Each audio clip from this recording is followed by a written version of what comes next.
A dor dilacerante que rasgava meu peito superava qualquer sofrimento que eu já havia conhecido. Era o som das duas pessoas em quem eu mais confiava no mundo, destruindo tudo o que eu achava que sabia sobre amor, lealdade e família. Ela é tão quebrada, Helena. Sempre chorando, sempre carente. Não aguento mais. A voz do meu marido, Henrique, atravessou o vidro como uma faca afiada direto para o meu coração. A risada da minha mãe, Helena, foi aguda e cruel. Eu te disse para não se casar com ela, não é? Sempre falei que ela era fraca demais para um homem como você, problemática demais. As palavras me atingiram como golpes físicos. Minhas pernas perderam a força. Lucas, meu filho, me olhou com os olhos confusos, sentindo que algo terrível estava acontecendo, mas sem entender o quê. Pressionei um dedo nos lábios, pedindo-lhe silêncio. Enquanto meu mundo inteiro desmoronava ao nosso redor, o dinheiro do seguro da morte do pai dela valeu a pena por um tempo. Henrique continuou, a voz casual como se estivesse falando do tempo. Mas agora está quase no fim. Estou cansado de bancar o marido atencioso com alguém tão patético. Tive que me segurar no parapeito da janela para não cair. O dinheiro do seguro. Aquele que eu achava que estávamos guardando para a faculdade de Lucas, o dinheiro que deveria garantir nosso futuro, ele tinha me usado o tempo todo. O que você vai fazer a respeito? Minha mãe perguntou. Eu podia sentir a excitação em sua voz, como se estivesse apreciando a conversa. Vou deixá-la, levar tudo. Ela é tão fraca e quebrada que nem vai resistir. Vai chorar e aceitar como sempre faz. Foi nesse momento que algo dentro de mim morreu. A parte que ainda acreditava na bondade, no amor, na família. Mas das cinzas, algo mais nasceu. Algo frio e calculista. Algo que garantiria que Henrique e minha mãe aprenderiam exatamente o que acontece quando se subestima uma mulher que não tem mais nada a perder. Afastei Lucas da janela e caminhei silenciosamente para o meu carro, a mente já traçando planos. Eles achavam que eu era fraca, que estava quebrada. Estavam prestes a descobrir o quão errados estavam. 3 meses antes, eu vivia o que acreditava ser uma vida perfeita. Eu me chamo Elisa e, aos 32 anos, passei a maior parte da minha vida acreditando que não era boa o suficiente para as coisas boas que me aconteciam. A manhã que mudaria tudo começou como qualquer outra. Acordei em nossa aconchegante casa de 3 quartos na Rua dos Ipês, a mesma casa que Henrique e eu compramos quando Lucas tinha apenas 2 anos. A mesma casa onde pensei que envelheceríamos juntos. Henrique já estava de pé, banhado e vestido com seu uniforme azul de trabalho. Ele era dono de uma pequena construtora e era bom no que fazia. Todos na cidade o respeitavam. Era o tipo de homem que outros homens queriam ter como amigo e que as mulheres achavam atraente. Nunca entendi o que ele via em mim. Bom dia, linda, ele disse, beijando minha testa enquanto eu, sonolenta, entrava na cozinha com meu velho roupão. O café está pronto. Eu sorri, meu coração batendo como havia batido desde nosso primeiro encontro, 12 anos atrás. Mesmo depois de todo esse tempo, mesmo com todas as dificuldades que enfrentamos, eu ainda me sentia sortuda por ser casada com Henrique Martins. Lucas já acordou? Perguntei, servindo-me uma xícara de café e adicionando o creme que Henrique havia deixado para mim. Ele sempre se lembrava dessas pequenas coisas, ou assim eu pensava. Ainda dormindo, vou acordá-lo em alguns minutos. Henrique olhou para o relógio. Tenho aquele grande serviço começando hoje. A reforma da casa dos Vasconcelos. Posso chegar tarde.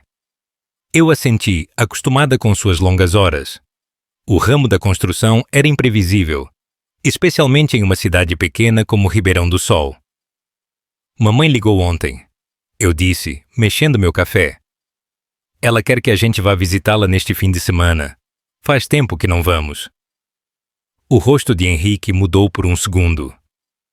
Algo brilhou em seus olhos, mas se foi tão rápido que pensei ter imaginado. Claro, meu bem. O que você quiser. Olhando para trás agora, eu deveria ter prestado mais atenção naquele momento. Eu deveria ter notado como sua voz soou diferente quando ele concordou. Eu deveria ter visto como sua mandíbula se contraiu. Mas estava tão ocupada sentindo gratidão por meu marido e minha mãe se darem bem que perdi todos os sinais de alerta. Lucas irrompeu na cozinha, o cabelo escuro bagunçado. Aos 11 anos, ele era só braços e pernas, crescendo tão rápido que eu mal conseguia comprar roupas que servissem nele. Bom dia, mamãe. Bom dia, papai.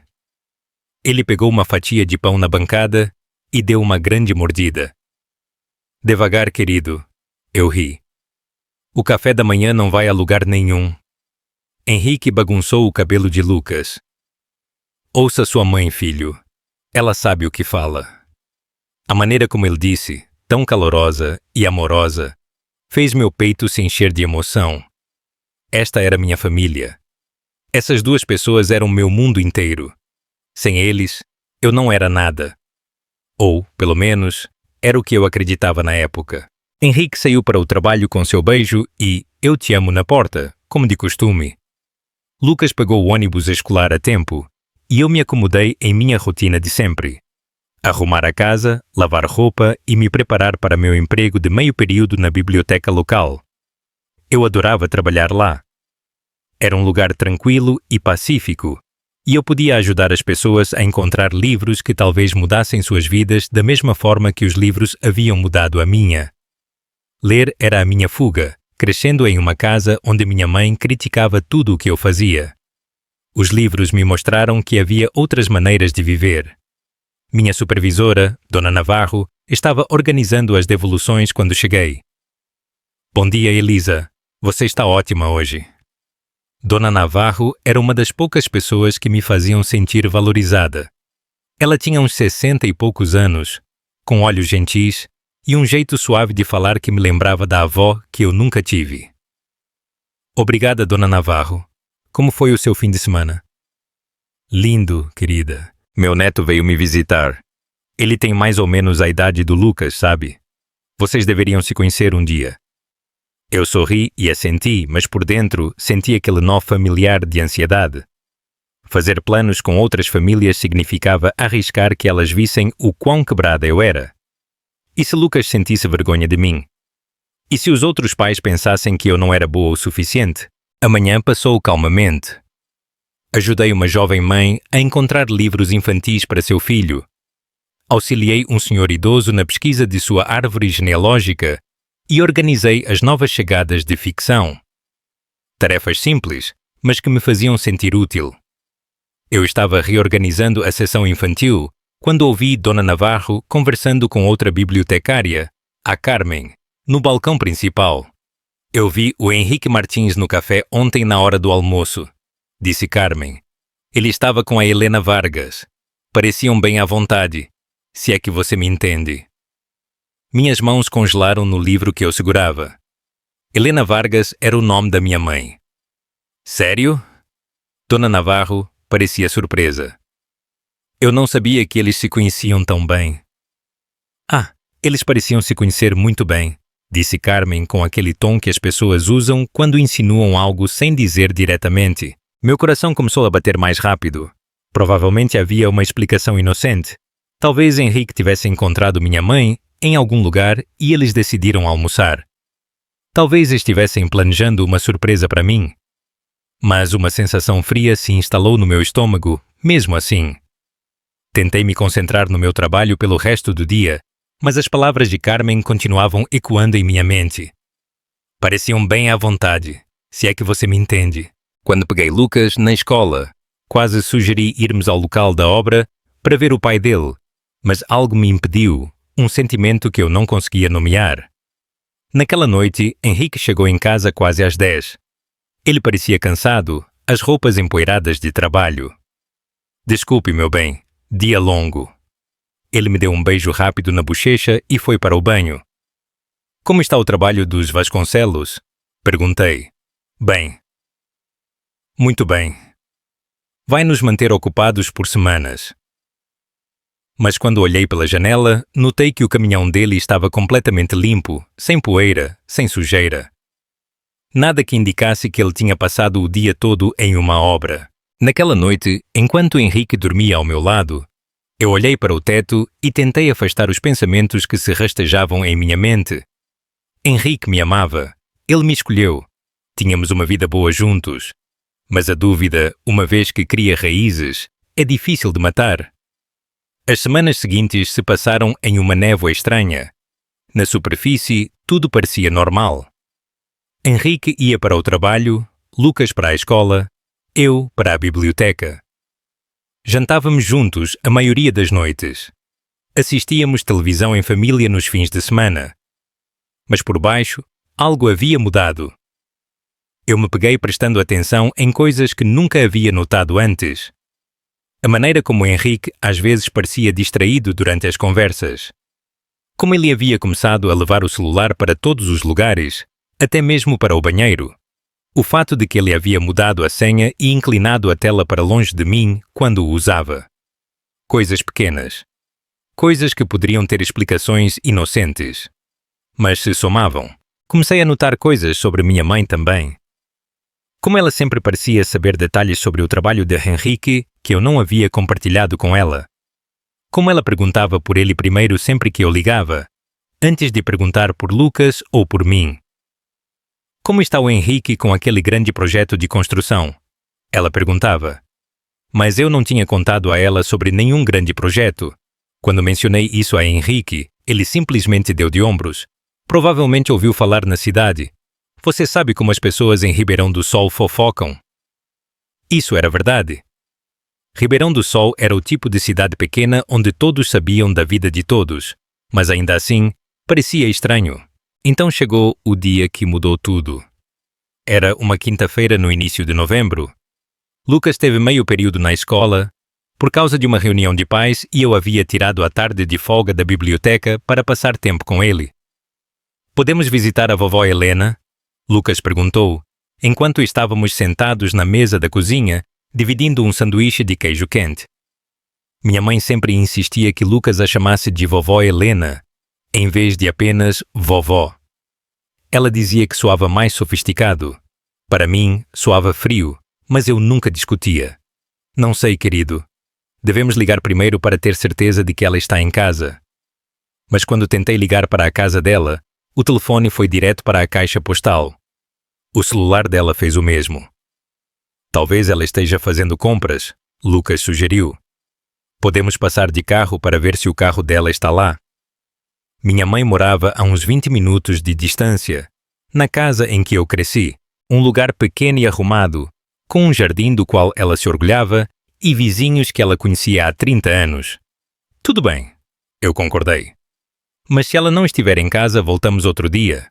A viagem para a casa da minha mãe foi tranquila. Lucas conversava sobre a escola e seus amigos, e eu ouvia, meio perdida, enquanto apreciava a paisagem de outono. As folhas estavam no auge, pintando o mundo em tons de dourado e carmesim. Mas quando viramos na rua da minha mãe, meu sangue gelou. O caminhão de Henrique estava estacionado na entrada da casa dela. Eu parei do outro lado da rua, minhas mãos tremendo no volante. Lucas olhou para cima de seu console portátil, confuso. Por que paramos? Não é o caminhão do papai? Sim, consegui dizer. É sim. Minha mente repassou as explicações possíveis. Talvez Henrique estivesse ajudando minha mãe com algo na casa. Talvez a pia dela estivesse com vazamento, ou o telhado precisasse de reparo. Talvez. Vamos entrar? Lucas perguntou. Em 1 minuto. Eu disse. Só quero ver o que está acontecendo primeiro. Algo no fundo do meu instinto gritava perigo. Cada instinto que eu tinha me dizia para não ir até aquela porta, para não bater, para não anunciar nossa presença. Caminhamos em silêncio até os fundos da casa. A janela da cozinha da minha mãe dava para o quintal, e eu sabia, por anos de experiência na infância, que se podia ouvir as conversas lá dentro com bastante clareza daquele ponto. O que eu ouvi destruiu meu mundo. Ela é tão quebrada, Helena. Sempre chorando, sempre carente. Não aguento mais. A voz de Henrique soava cansada, frustrada, como se estivesse falando de um fardo que ele carregava por muito tempo. Eu te disse para não se casar com ela, não é? A voz da minha mãe era aguda de satisfação.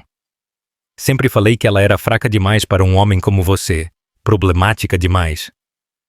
Eu apertei o parapeito da janela com tanta força que meus nós dos dedos ficaram brancos. Meu filho de 11 anos apertou minha mão com a mesma força, como se entendesse perfeitamente o que estava acontecendo. O dinheiro do seguro da morte do pai dela valeu a pena por um tempo, Henrique continuou. Mas agora está quase no fim. Estou cansado de bancar o marido atencioso com alguém tão patético. O mundo se inclinou. Meu pai havia morrido em um acidente de carro há 3 anos, deixando-me uma indenização significativa do seguro de vida. Dinheiro que Henrique e eu supostamente estávamos guardando para o futuro de Lucas. Dinheiro que deveria ser nossa rede de segurança. O que você vai fazer a respeito? Perguntou minha mãe, e eu pude sentir a excitação em sua voz. Vou deixá-la, levar tudo. Ela é tão fraca e quebrada que nem vai resistir.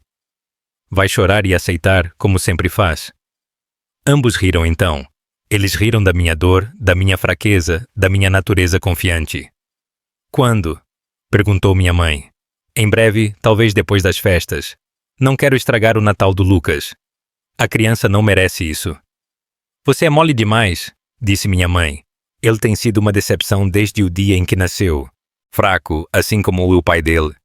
Pelo menos ele teve a decência de morrer e deixar algum dinheiro. Foi então que algo dentro de mim se quebrou. Não se estilhaçou. Partiu como um elástico esticado demais. Meu pai havia sido um homem gentil e amoroso, que amava livros e me ensinou que eu era digna de amor. Minha mãe passou toda a minha infância me comparando desfavoravelmente com outras crianças, dizendo que eu não era inteligente, bonita ou forte o suficiente para nada de bom. Eu havia acreditado nela. Passei toda a minha vida adulta agradecendo por Henrique ter me escolhido. Quebrada, fraca e patética, mas agora eu sabia a verdade. Ele não me escolheu. Ele escolheu o dinheiro do meu pai. E minha mãe não havia sido apenas crítica.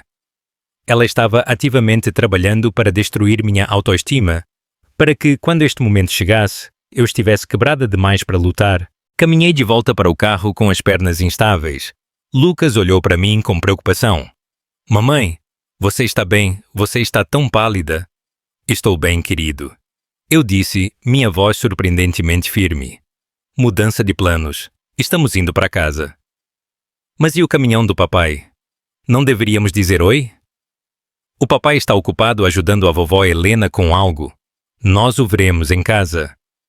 Enquanto eu saía da casa da minha mãe, com Lucas conversando no banco de trás, minha mente já estava trabalhando, planejando, calculando. Eles achavam que eu era fraca. Achavam que eu apenas choraria e aceitaria o que eles fizessem comigo. Eles estavam prestes a descobrir o quão errados estavam. Naquela noite fiz algo que não fazia há anos. Eu realmente me olhei no espelho do banheiro. A mulher que me encarava tinha 32 anos, mas parecia mais velha, cansada. O cabelo castanho amarrado no mesmo rabo de cavalo simples que eu usava há uma década. Sem maquiagem, porque Henrique sempre dizia que gostava de mim, ao natural. Roupas práticas e modestas porque qualquer outra coisa parecia chamar uma atenção que eu não merecia. Eu parecia exatamente o que era. Uma mulher que passou a vida adulta inteira tentando ser pequena, quieta e grata pelas migalhas de amor que as pessoas lhe davam. Mas por trás dos meus olhos castanhos simples, algo novo ardia. Algo que estava adormecido por tempo demais. Henrique chegou em casa por volta das 11, como sempre. Ele me beijou na bochecha. Perguntou sobre meu dia. Falou sobre sua agenda apertada para amanhã. A atuação de marido perfeito. Naquela noite, depois que ele adormeceu, me levantei e fui para nosso escritório em casa. Mantínhamos todos os nossos registros financeiros em um arquivo ali. Registros que Henrique gerenciava completamente porque eu era emocional demais para lidar com dinheiro. O que eu encontrei foi pior do que eu imaginava. O dinheiro do seguro da morte do meu pai, 150.000 $, que deveria ser para o fundo de faculdade de Lucas, tinha quase desaparecido. US$50.000 foram transferidos para uma conta que eu não reconheci. Outros US$30.000 foram sacados em dinheiro nos últimos 6 meses. O resto foi gasto em coisas que não faziam sentido. US$20.000 em reformas da casa que nunca foram feitas. US$15.000 em equipamentos comerciais para a construtora de Henrique. Milhares a mais em despesas que eu não conseguia identificar. Fiquei naquele escritório até o amanhecer, folheando cada papel, cada extrato, cada recibo, construindo uma imagem de quão completamente eu havia sido traída. Quando o sol nasceu, eu sabia 3 coisas com certeza. Primeiro, Henrique vinha me roubando sistematicamente por meses, provavelmente planejando sua estratégia de saída. Segundo, minha mãe fazia parte disso desde o início. Os registros telefônicos mostravam dezenas de ligações entre eles, muitas vezes durante os momentos em que Henrique me disse que estava trabalhando. E terceiro, eles me subestimaram seriamente. Na manhã seguinte, fiz algo que não fazia há muito tempo. Liguei para o trabalho e disse que estava doente. Não porque eu estivesse, mas porque tinha coisas a fazer. Coisas importantes. Depois que Henrique saiu para o trabalho e Lucas para a escola, eu dirigi até o banco. Nosso banco, onde eu era cliente há 12 anos. Onde os caixas me conheciam pelo nome. Bom dia, Sra. Martins, disse Carmen, a caixa-chefe. Em que posso ajudá-la hoje? Preciso falar com alguém sobre minhas contas, eu disse. Todas elas. O que eu aprendi nessa reunião mudou tudo. A conta que eu não reconheci, aquela com os R$50.000 do meu dinheiro, era uma conta conjunta de Henrique e minha mãe. Eles a tinham aberto há 3 meses. Esta é definitivamente sua assinatura na autorização para mover fundos. O gerente do banco, Sr. Soto, explicou. Mas eu me lembro de tê-la assinado agora. Eu menti suavemente. Eu só queria verificar o saldo. O Sr. Soto pareceu aliviado. Bancos odeiam disputas familiares, especialmente quando grandes somas de dinheiro estão envolvidas. Mas eu não ia fazer disso um problema do banco, eu ia resolver isso sozinha. Minha próxima parada foi na biblioteca, mas não para trabalhar. Eu precisava usar os computadores para uma pesquisa que não pudesse ser rastreada no meu computador de casa. Passei horas aprendendo sobre direito de divórcio, divisão de bens e custódia de filhos. Mas, o mais importante, aprendi sobre um tipo diferente de lei, aquela que lida com fraude, peculato e roubo. Pegar dinheiro de contas sem permissão, mesmo entre cônjuges, ainda era roubo se eu pudesse provar que o dinheiro foi obtido por engano. E eu podia provar isso. Quando peguei Lucas na escola, eu tinha o início de um plano. Não apenas para recuperar meu dinheiro, mas para garantir que Henrique e minha mãe pagassem pelo que tinham me feito. Mas eu tinha que ser inteligente a respeito. Eles achavam que eu era fraca e emocional. Essa seria a minha maior vantagem. Como foi à escola hoje? Perguntei a Lucas enquanto dirigíamos para casa. Legal, estamos aprendendo sobre a Guerra da Independência na aula de História. Você sabia que às vezes os colonos fingiam ser leais aos britânicos, enquanto na verdade planejavam lutar contra eles? Das bocas das crianças. Isso é muito interessante, querido. Às vezes a melhor maneira de vencer uma guerra é deixar seus inimigos pensarem que já venceram. Naquela noite, cozinhei o prato favorito de Henrique. Estrogonofe de carne com batatas e arroz. Coloquei o vestido vermelho que ele havia elogiado em nosso aniversário. Eu sorri e ri de suas piadas, e perguntei sobre o dia dele com um interesse que parecia genuíno. Você parece feliz hoje à noite, ele disse, estendendo a mão para apertar a minha. Estou feliz, eu disse, e não era totalmente mentira. Pela primeira vez em meses, eu tinha um propósito, um plano, um motivo para me levantar de manhã. Eu estava pensando, eu continuei, talvez devêssemos convidar minha mãe para jantar neste fim de semana. Faz um tempo que não passamos tempo juntos. Algo brilhou nos olhos de Henrique. Isso parece ótimo, meu bem. Tenho certeza que a Helena adoraria. Helena, não sua mãe ou mamãe, como ele costumava dizer. Helena, como se eles fossem próximos, como se conhecessem bem. Claro, por que não? Sim, vou ligar para ela amanhã, eu disse. Naquela noite, enquanto Henrique dormia, olhei para o teto e planejei a próxima fase da minha vingança. A fase 1 era a coleta de informações, e isso estava quase completo. A fase 2 seria a preparação, garantir que eu tivesse tudo o que precisava para destruir os dois. Mas a fase 3, essa seria a parte mais importante. Seria garantir que ambos entendessem exatamente o que tinham perdido quando decidiram subestimar Elisa Costa. Na escuridão, eu sorri pela primeira vez em semanas. A ligação para minha mãe, na manhã seguinte, foi uma obra-prima de atuação. Mãe, eu disse, deixando minha voz soar pequena e incerta. Eu estava pensando se você gostaria de vir jantar no sábado à noite. Ah, querida, isso soa adorável, ela disse, e eu praticamente pude ouvir a satisfação em sua voz. Pobre e patética Elisa, procurando o conforto de uma família que ela não merecia. Está tudo bem. Você parece um pouco abatida. Estou bem, eu disse, injetando a dose certa de falsa alegria na minha voz. Talvez um pouco cansada. Henrique tem trabalhado tanto ultimamente e eu sinto que mal o vejo. Homens trabalham duro para sustentar suas famílias, querida. Você deveria ser grata, não reclamar. A crueldade casual em seu tom era tão familiar que eu quase a ignorei. Mas desta vez, em vez de me fazer sentir pequena, ela alimentou o fogo que ardia em meu peito. Você está certa, é claro. Eu só sinto falta dele, sabe? Bem, uma boa esposa encontra maneiras de se manter ocupada em vez de incomodar o marido com carência. Você tem toda a razão. Eu te vejo no sábado por volta das 6. Perfeito. Devo levar algo? Apenas você, mãe. Isso é tudo o que precisamos. Depois de desligar, sentei-me na cozinha e me maravilhei com a facilidade com que eu estava interpretando o papel que eles esperavam. A filha fraca e grata. A esposa carente e patética. Eu tinha desempenhado esse papel por tanto tempo que havia esquecido que era uma atuação. Mas agora que eu estava atuando conscientemente, pude ver exatamente como eles me manipularam. Cada crítica disfarçada de conselho útil. Cada elogio com duplo sentido, feito para me manter grata por uma atenção que eu não merecia. Cada vez que eles me fizeram sentir que eu tinha sorte de ser tolerada.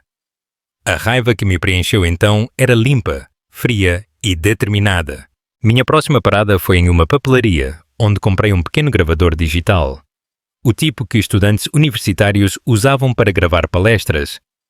Em seguida, fui a uma loja de eletrônicos e comprei uma pequena câmara sem fio, supostamente para a segurança da casa. Se Henrique e minha mãe queriam ter conversas secretas, eu me certificaria de ter evidências de cada palavra. Naquela tarde, fiz outra coisa que não fazia há anos. Fui fazer compras para mim. Não roupas práticas que me ajudassem a passar despercebida. Não roupas modestas e conservadoras escolhidas para evitar atenção. Comprei um vestido preto que realmente se ajustava à minha figura, em vez de escondê-la. Comprei maquiagem que realçaria meus olhos. Até comprei um par de sapatos de salto que me faziam sentir mais alta e confiante. A mulher no espelho do provador parecia uma estranha, como alguém que realmente poderia merecer coisas boas na vida. Quando voltei para casa, escondi minhas compras no fundo do meu armário e voltei a ser a velha Elisa. Pelo menos na superfície. O sábado chegou rapidamente. Passei o dia limpando a casa e preparando o jantar, assim como já havia feito centenas de vezes antes. Mas desta vez também passei tempo montando o meu equipamento. A câmara sem fio foi colocada na sala de estar, disfarçada como uma peça decorativa na lareira. O gravador digital foi colocado no meu bolso, já ligado. Henrique chegou em casa do trabalho às 17h30, o que nos deu tempo suficiente para nos prepararmos antes da chegada da minha mãe. Você está linda, ele disse quando me viu na cozinha verificando o assado. Eu estava usando uma de minhas roupas antigas, calças simples e uma blusa lisa. Nada que indicasse qualquer mudança em minha personalidade ou circunstâncias. Obrigada, Eu disse, sorrindo para ele como sempre, como se a aprovação dele fosse a coisa mais importante do mundo. Minha mãe chegou exatamente às 6, carregando uma garrafa de vinho e vestindo o tipo de roupa que custava mais do que eu costumava gastar em roupas em um ano. Ela me abraçou e beijou minha bochecha, a imagem de uma mãe amorosa. Elisa, querida, você parece cansada. Você está dormindo o suficiente? O primeiro tiro, disparado com precisão cirúrgica. Uma crítica disfarçada de preocupação, feita para me fazer sentir autoconsciente e inadequada. Estou bem, mãe.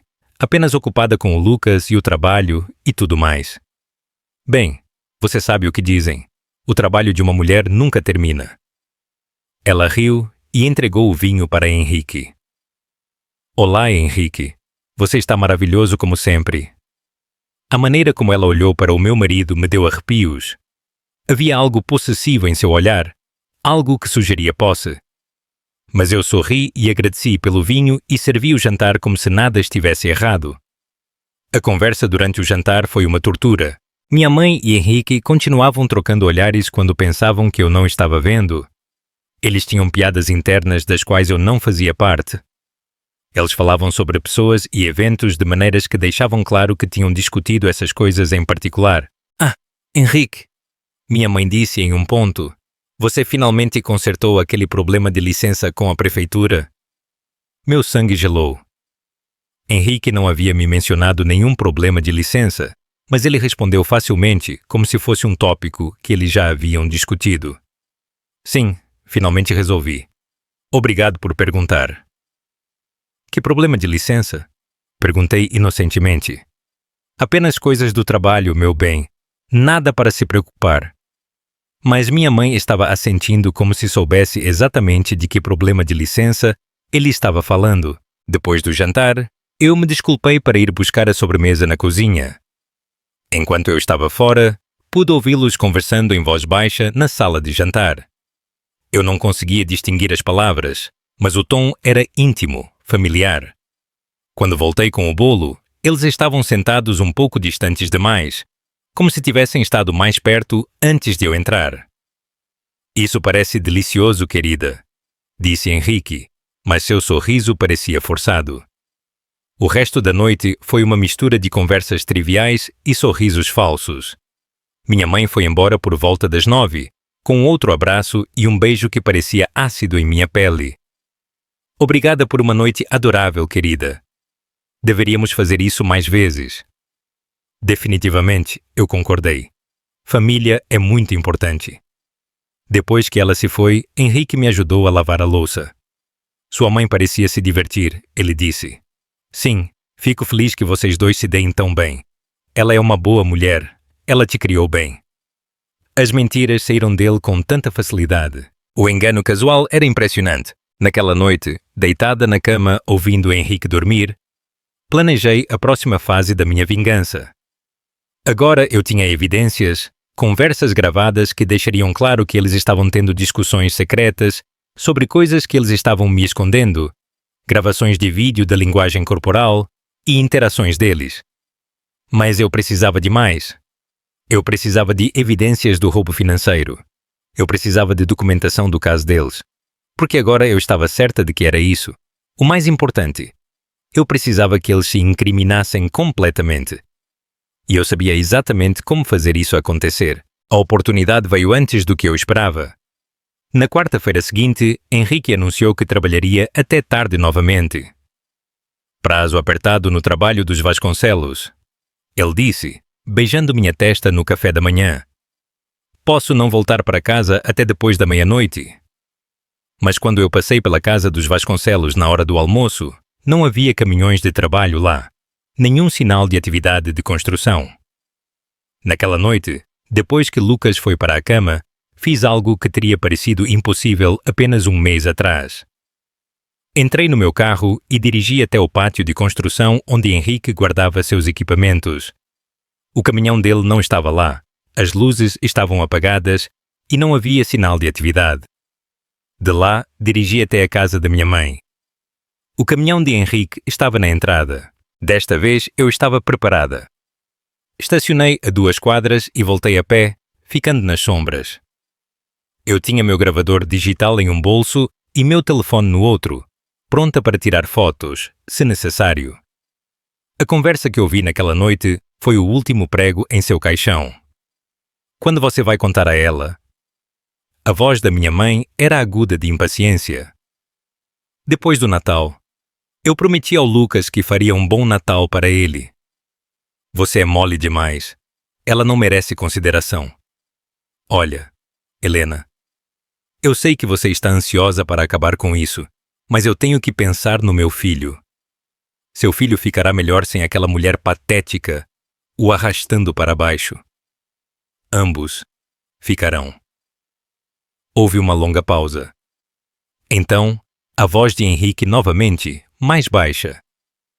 Às vezes eu penso como a vida poderia ter sido se eu tivesse escolhido você desde o início, em vez de me contentar com ela. A risada da minha mãe foi baixa e complacente. Antes tarde do que nunca, querido.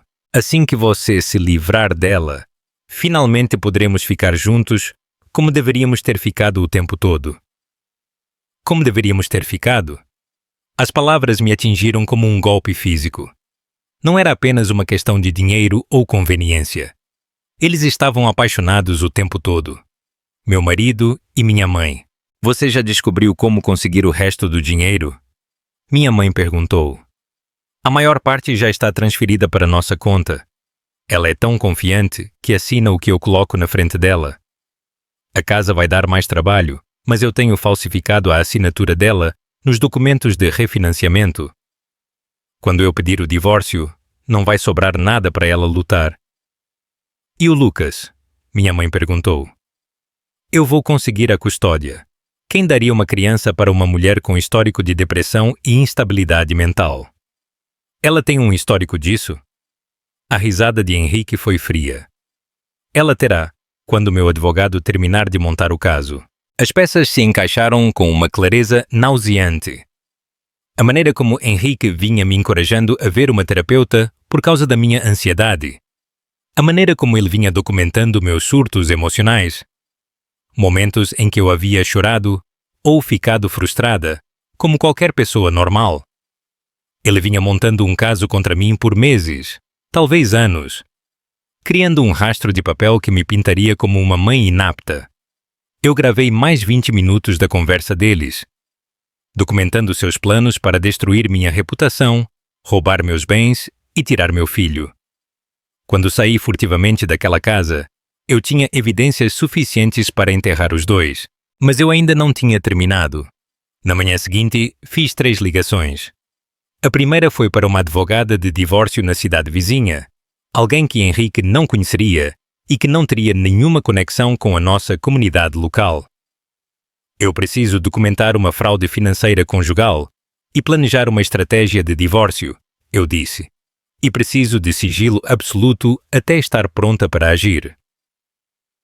A advogada, uma mulher astuta chamada Doutora Laura Blanco, concordou em se encontrar comigo naquela tarde. A segunda ligação foi para um detetive particular que me recomendaram, alguém especializado em casos de adultério e crimes financeiros.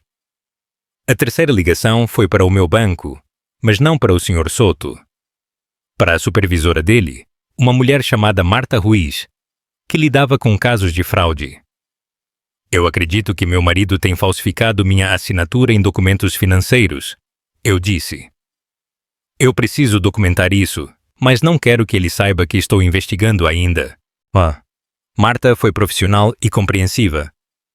Nós podemos definitivamente te ajudar com isso, Sra. Martins. Quando você pode vir? Para quinta-feira à tarde.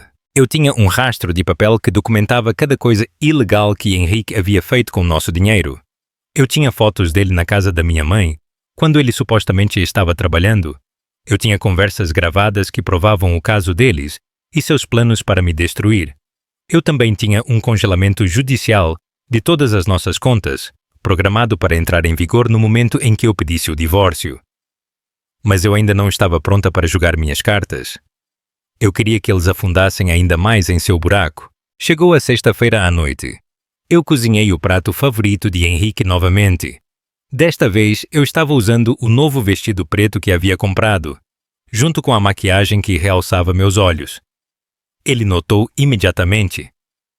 Uau! Você está deslumbrante hoje à noite. Qual é a ocasião?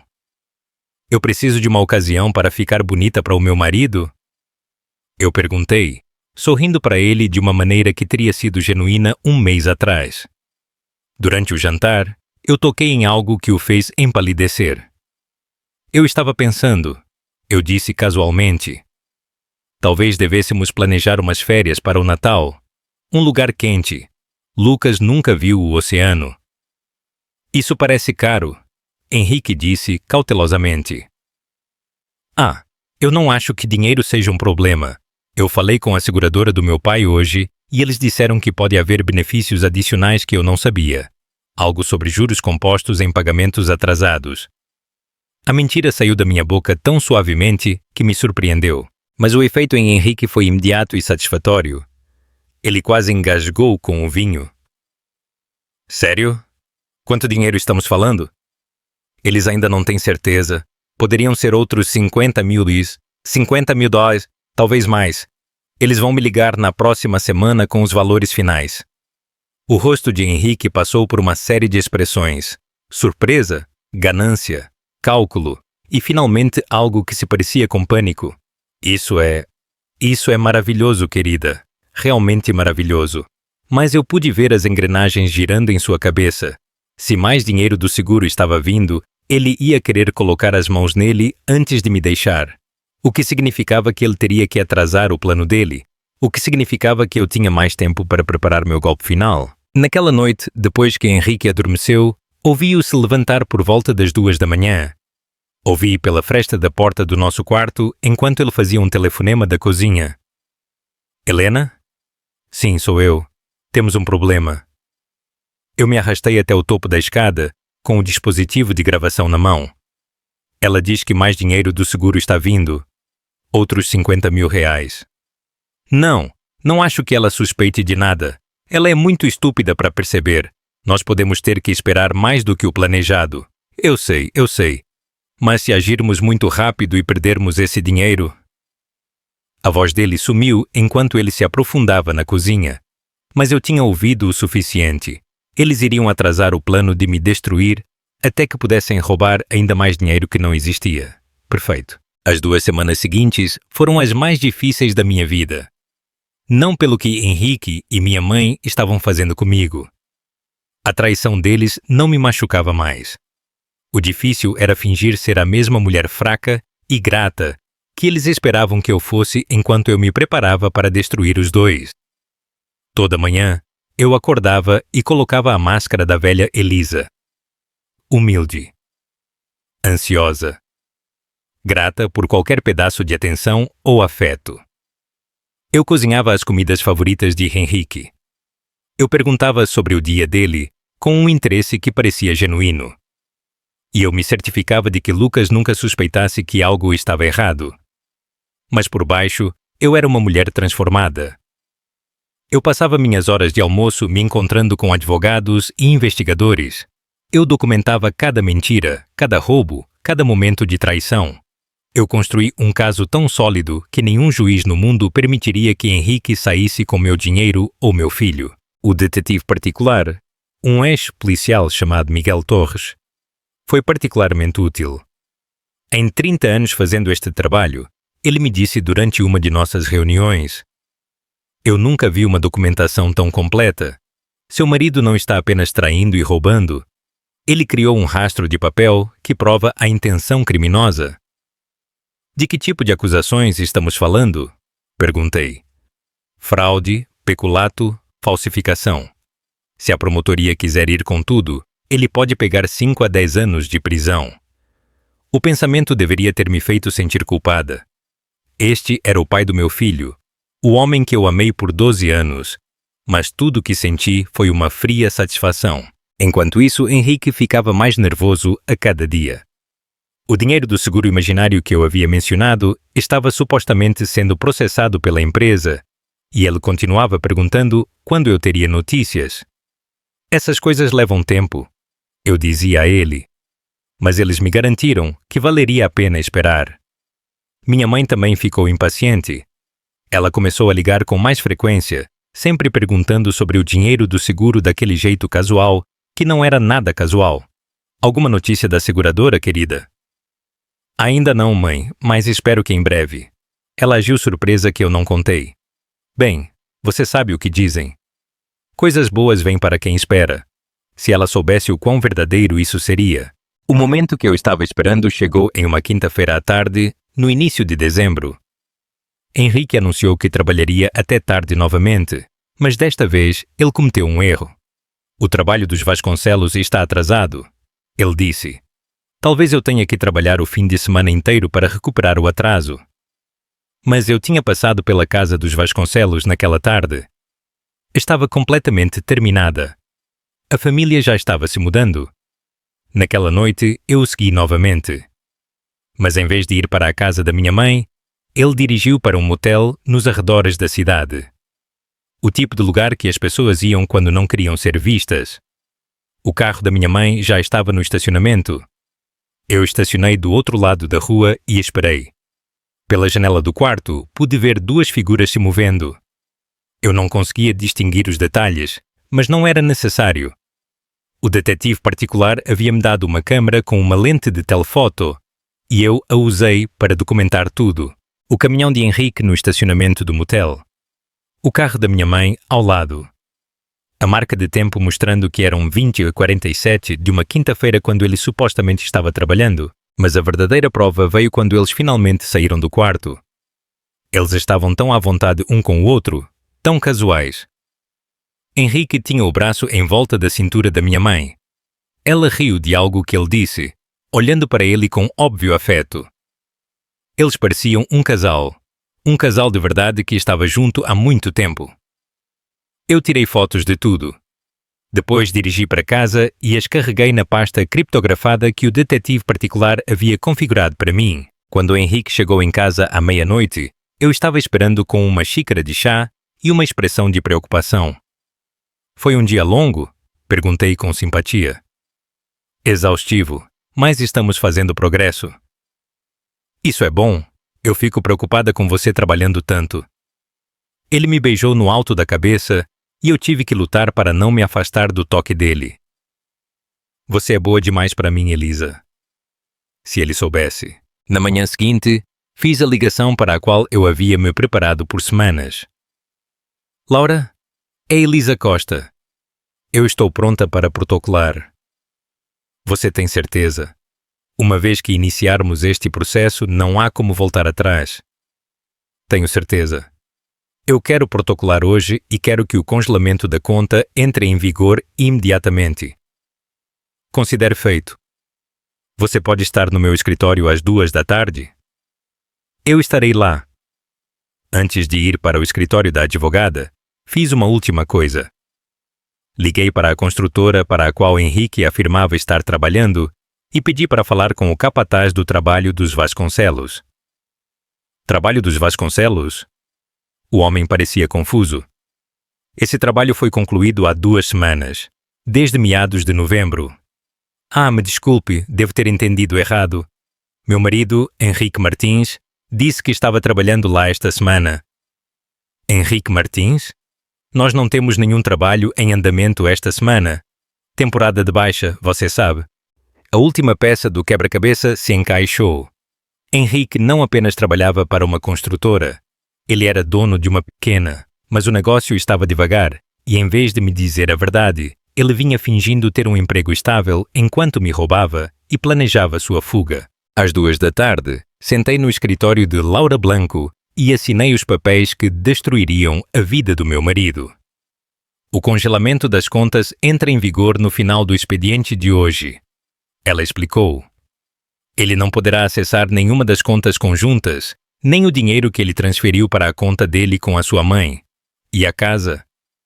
Já que você pode provar que ele falsificou sua assinatura nos documentos de refinanciamento, essas transações são nulas. A casa permanece em seu nome. E a custódia de Lucas? Laura sorriu ironicamente. Dadas as evidências de fraude financeira e manipulação psicológica que você documentou, eu diria que não há praticamente nenhuma chance de ele obter a custódia. Visitas supervisionadas na melhor das hipóteses. O que acontece em seguida? Ele será notificado dos papéis amanhã de manhã. Eu recomendo que você não esteja em casa quando isso acontecer. Pegue Lucas e vá para algum lugar seguro até vermos como ele reage. E as acusações criminais? Isso depende de você. A evidência é forte o suficiente para a promotoria definitivamente processá-lo se você quiser apresentar queixas. Eu pensei no plano de Henrique de me pintar como mentalmente instável para roubar meu filho, na crueldade casual da minha mãe e em sua alegria com a minha dor, nos anos de manipulação e mentiras. Apresentem as queixas, eu disse. Todas elas. Naquela noite, fiz uma última performance como a velha Elisa. Eu cozinhei o jantar, ajudei Lucas com a lição de casa e agi como se tudo estivesse normal. Henrique estava distraído, provavelmente preocupado com o dinheiro do seguro que nunca viria. Depois que Lucas foi para a cama, sentei com Henrique no sofá para assistir televisão, assim como tínhamos feito milhares de vezes antes. Eu amo nossa vida, eu disse, me aconchegando ao lado dele. Eu também, querida, eu também. A mentira saiu dele com tanta facilidade. Mesmo agora, com os papéis prontos para destruí-lo, ele podia me olhar nos olhos e mentir. Mas amanhã ele aprenderia o que acontecia com as pessoas que subestimavam Elisa Costa. Acordei antes do amanhecer na sexta-feira, com uma sensação de antecipação que eu não sentia desde a infância. Hoje era o dia em que tudo mudaria. Preparei o café da manhã para Lucas e o arrumei para a escola, como de costume. Henrique já havia saído para seu trabalho falso, o que significava que ele provavelmente havia ido para a casa da minha mãe para continuar a planejar minha destruição. Às 8h30, levei Lucas para a escola e lhe dei um abraço extra longo. Eu te amo muito, querido, eu disse. Eu também te amo, mamãe. Você está bem? Você tem parecido diferente ultimamente. Garoto esperto. Esperto demais para seu próprio bem às vezes. Estou bem, querido. Melhor do que bem. Tudo vai dar certo. Depois de deixar Lucas, eu dirigi até uma cafeteria do outro lado da cidade e me preparei para esperar. Laura havia me mandado uma mensagem de texto dizendo que o oficial de justiça entregaria os papéis entre 9 e 10 horas e 10 da manhã. Às 9h47, meu telefone tocou. Senhora Martins, é a agente Ruiz da delegacia de Ribeirão do Sol. Seu marido nos pediu para ligarmos para a senhora. Meu coração disparou, mas eu mantive minha voz calma. Está tudo bem, agente? Bem, senhora. Seu marido recebeu alguns papéis legais esta manhã e ele está... Bem, ele está bastante chateado. Ele está fazendo algumas acusações sérias sobre a senhora e nós queríamos ouvir seu lado da história. Que tipo de acusações? Perguntei. Ele diz que a senhora tem agido de forma errática ultimamente, que a senhora tem mentido sobre o dinheiro do seguro e tentando manipulá-lo. Ele está preocupado com seu estado mental. Eu quase ri. Mesmo agora, mesmo com seu mundo desmoronando ao seu redor, Henrique estava tentando bancar o marido preocupado. Agente Ruiz, eu disse. Eu acho que a senhora deveria saber que esses papéis são documentos de divórcio que eu protocolei, porque descobri que meu marido estava me roubando de nossas contas conjuntas e tendo um caso com a minha mãe. Houve uma longa pausa. Sua mãe? Sim. Eu tenho extensa documentação tanto da fraude financeira quanto do caso. Eu ficaria feliz em compartilhá-la, se necessário. Senhora, a senhora estaria disposta a vir à delegacia para dar um depoimento? Claro. Eu estarei aí em instantes. A delegacia da cidade ficava a uma curta distância de carro da cafeteria. Quando eu entrei, pude ouvir a voz de Henrique ecoando de algum lugar no fundo do prédio. Ela tem agido como uma louca por semanas. Isso tudo está na cabeça dela. Ela está inventando coisas. A agente Ruiz me cumprimentou na recepção. Ela era uma mulher de meia idade, com olhos gentis e uma postura profissional. Senhora Martins, sou a agente Ruiz. Obrigada por vir. Ela me levou para uma pequena sala de entrevistas, onde passei a próxima hora expondo meu caso. Os registros financeiros que mostravam o roubo de Henrique. As fotos dele no motel com minha mãe, As gravações das conversas deles planejando minha destruição. Senhora Martins, isso é muito extenso. A senhora vem documentando isso há semanas. Eu queria ter certeza de que eu tinha tudo o que precisava para proteger a mim e ao meu filho. O que a senhora me mostrou aqui, isso constitui fraude criminal, possivelmente peculato. A senhora está preparada para apresentar queixas? Sim, eu estou. E sua mãe? Ela também está claramente envolvida nisso. Eu quero que queixas sejam apresentadas contra ela também. A agente Ruiz assentiu. Precisaremos entrevistar os dois separadamente. Seu marido ainda está aqui, mas teremos que trazer sua mãe. Ela provavelmente está em casa ou no motel onde eles têm se encontrado. Nós a encontraremos. Enquanto isso, há algum lugar seguro onde a senhora possa ficar? O Sr. Martins está... Bem, ele não está lidando bem com isso. Eu pensei em Lucas, que sairia da escola em algumas horas. Na casa que legalmente era minha, mas que talvez não parecesse mais segura. Eu vou encontrar algo. A agente Ruiz me entregou o cartão dela. Ligue para mim se precisar de qualquer coisa. E, senhora Martins, o que a senhora fez aqui, documentando tudo tão minuciosamente, isso exigiu uma coragem e tanto. Era essa a primeira vez na minha vida adulta que alguém me chamava de corajosa. Eu saí da delegacia e dirigi para a escola de Lucas.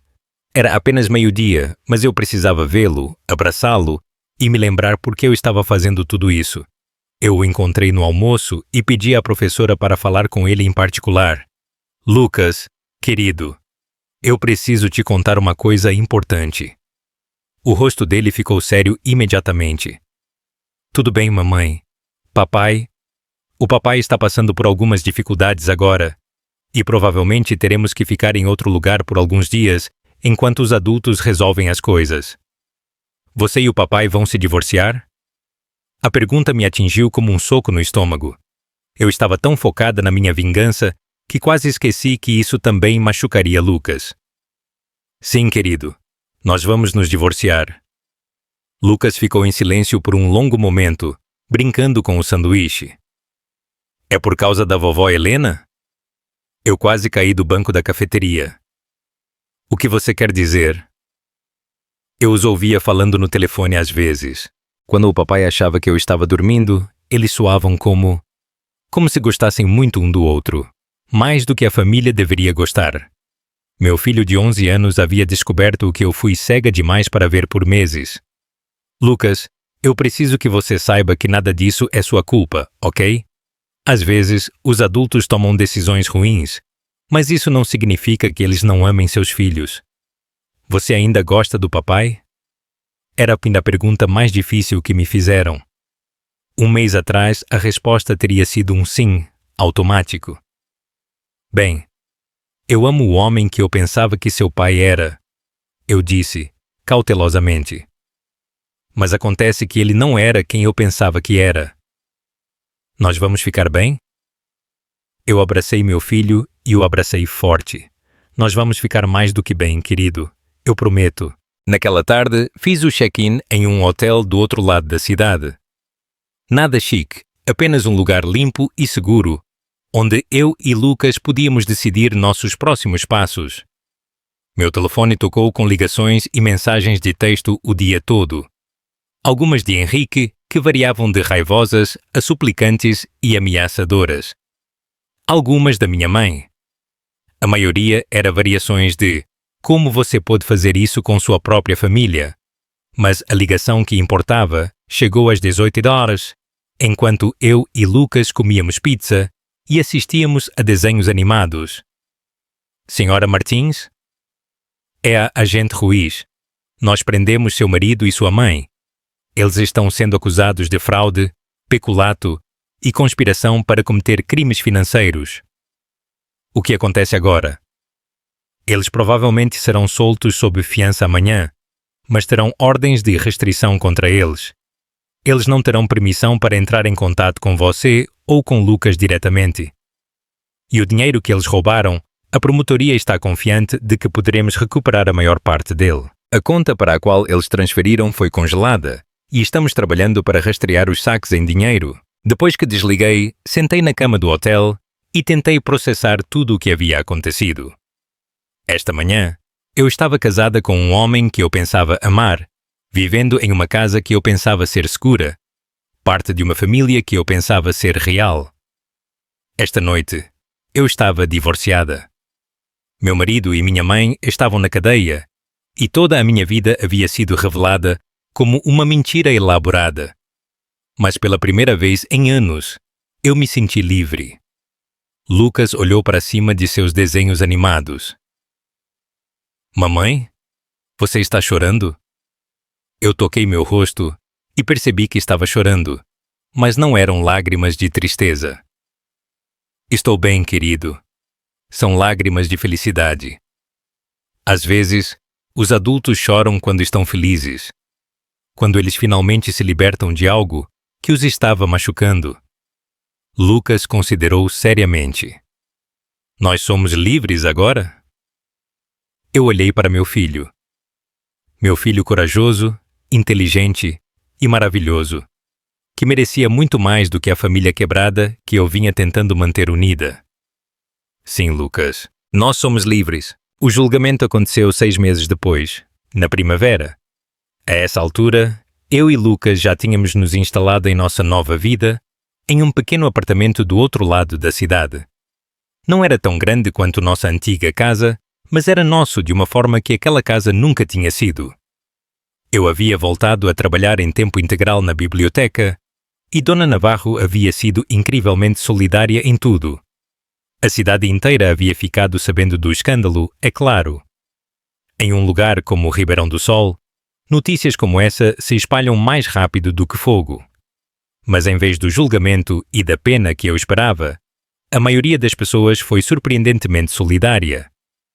Outras mulheres se apresentaram com suas próprias histórias do comportamento inadequado de Henrique ao longo dos anos. Homens da indústria da construção revelaram que o negócio de Henrique estava em dificuldades meses antes de ele começar a me roubar. Ainda mais surpreendente, várias pessoas mencionaram que nunca tinham gostado da minha mãe, que sempre acharam que havia algo frio nela. Ela sempre agia como se fosse melhor que todo mundo.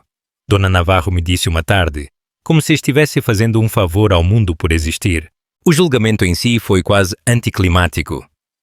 As evidências eram tão esmagadoras que tanto Henrique quanto minha mãe acabaram aceitando acordos de confissão em vez de enfrentar um júri. Henrique recebeu 3 anos de prisão por fraude e peculato. Minha mãe recebeu 18 meses por conspiração e seu papel no plano. Eu estava na sala do tribunal quando eles foram sentenciados. Henrique olhou para mim com uma mistura de raiva e o que poderia ter sido arrependimento. Minha mãe olhou para mim como se eu fosse uma estranha que ela nunca tinha visto. Nenhum deles jamais se desculpou. A recuperação financeira levou mais tempo, mas Laura Blanco provou valer cada centavo que eu paguei a ela. Nós recuperamos quase todo o dinheiro roubado, mais os danos. A casa foi vendida rapidamente e com o dinheiro do seguro que Henrique não pôde roubar, eu e Lucas nos encontramos financeiramente mais seguros do que nunca. Mas o dinheiro não foi a verdadeira vitória.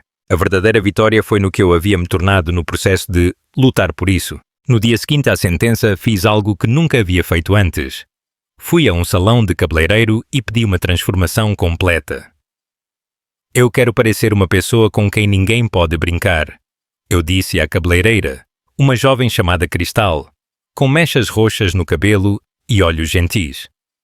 Quando ela terminou, a mulher que me olhava do espelho era confiante, forte e bonita. Não porque eu estava tentando agradar a mais ninguém, mas porque eu finalmente conhecia meu próprio valor. Naquela noite, eu e Lucas fomos jantar para comemorar. Nada chique, apenas o restaurante no centro da cidade. Mas parecia a refeição mais importante da minha vida. Mamãe, você parece diferente, Lucas disse enquanto comia seu hambúrguer com queijo. Diferente como? Mais feliz. Como se você não tivesse mais medo de nada. Eu não tenho medo. Percebi que era verdade quando o disse. Pela primeira vez na minha vida, eu não tenho medo. Você está feliz que a gente não mora mais com o papai? Era uma pergunta difícil, mas eu respondi com sinceridade. Fico triste que seu pai tenha tomado as decisões que ele tomou, mas fico feliz por termos nos afastado dele antes que essas decisões nos machucassem ainda mais. Você vai se casar de novo um dia? Eu ri. Eu não sei, querido. Talvez. Mas se eu me casar, será com alguém que acha que eu sou incrível do jeito que eu sou. Você é incrível, mamãe. Você é a pessoa mais forte que eu conheço. Vindo do meu filho de 11 anos, essas palavras significaram mais do que qualquer elogio que eu já tinha recebido. 7 meses após o julgamento, recebi uma carta pelo correio. O endereço do remetente era do presídio feminino onde minha mãe estava cumprindo sua pena. Eu quase a joguei fora sem abrir. Mas a curiosidade me venceu. Elisa, ela escreveu. Eu tive muito tempo para pensar sobre o que aconteceu e agora eu percebo que estava errada. Não apenas sobre o dinheiro, mas sobre tudo. Eu estava errada sobre você. Você nunca foi fraca ou patética, ou qualquer uma das outras coisas que eu disse. Você era simplesmente confiante, e eu tirei vantagem dessa confiança. Eu estava errada sobre Henrique também. Ele nunca foi bom o suficiente para você, e eu deveria ter visto isso desde o início, em vez de incentivá-lo a te machucar. Mas acima de tudo, eu estava errada sobre mim mesma. Eu achava que merecia algo melhor do que a vida que eu tinha, e me convenci de que pegar o que era seu me faria feliz. Não fez. Apenas me transformou em uma pessoa que eu não reconheço. Eu não espero que você me perdoe. Eu não mereço perdão. Mas eu queria que você soubesse que você estava certa em se defender. Você estava certa em proteger a si mesma e a Lucas. Você é mais forte do que eu jamais te dei crédito. Mais forte do que eu jamais fui. Sinto muito, Elisa. Por tudo. Helena. Eu li a carta. Depois a dobrei cuidadosamente e a guardei na gaveta da minha escrivaninha. Não porque eu estava pronta para perdoá-la. Eu não tinha certeza se um dia estaria. Mas porque era uma prova de que às vezes até as piores pessoas podem reconhecer a verdade quando são forçadas a enfrentá-la. 1 ano após o julgamento, Lucas e eu nos mudamos para uma nova casa. Nada muito grande ou luxuoso. Apenas um lugar confortável com um jardim onde eu poderia cultivar os vegetais que eu sempre quis. Fui promovida a chefe da biblioteca depois que Dona Navarro se aposentou. E eu amava o trabalho mais do que nunca. Eu também comecei a dar aulas de alfabetização para adultos à noite, ajudando pessoas que nunca tiveram a chance de aprender a ler. Uma das minhas alunas era uma mulher chamada Maria, que havia deixado um casamento abusivo com 2 filhos pequenos. Ela me lembrava de mim mesma antes de eu aprender a me defender. Eu não sei como ser forte, ela me disse uma tarde depois da aula. Você já é forte, eu disse a ela. Você saiu. Essa foi a parte mais difícil. Todo o resto é apenas aprender novas habilidades. Você sempre soube como se defender? Ela perguntou. Eu ri.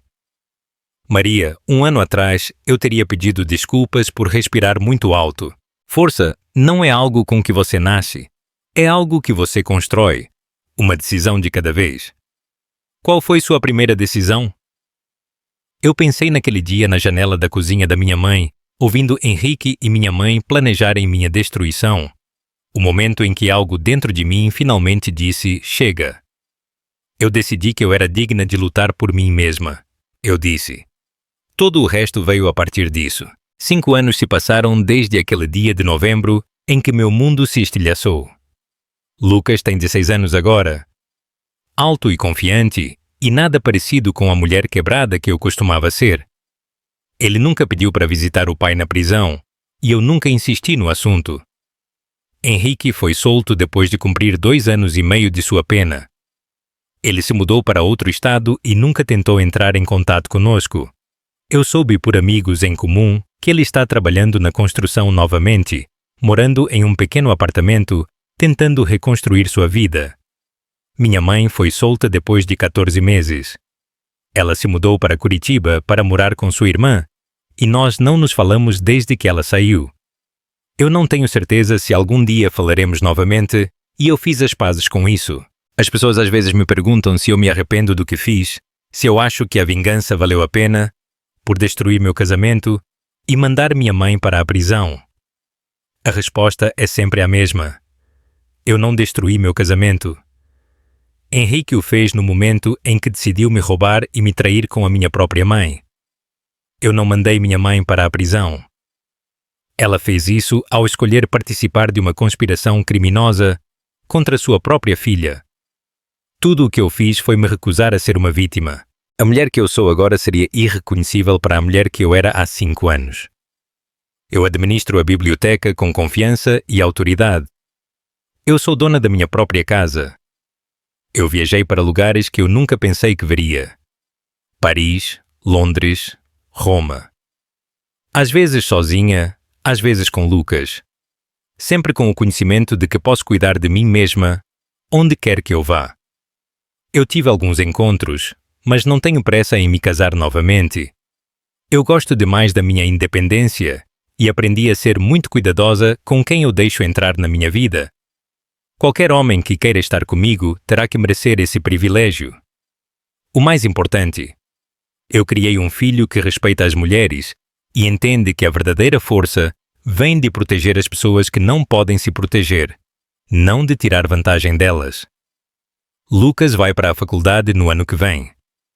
E pela primeira vez na minha vida, estou animada para ficar sozinha. Não porque eu não ame meu filho, mas porque eu finalmente sei quem eu sou quando não há mais ninguém por perto. Eu sou uma mulher que se defendeu quando o mundo tentou quebrá-la.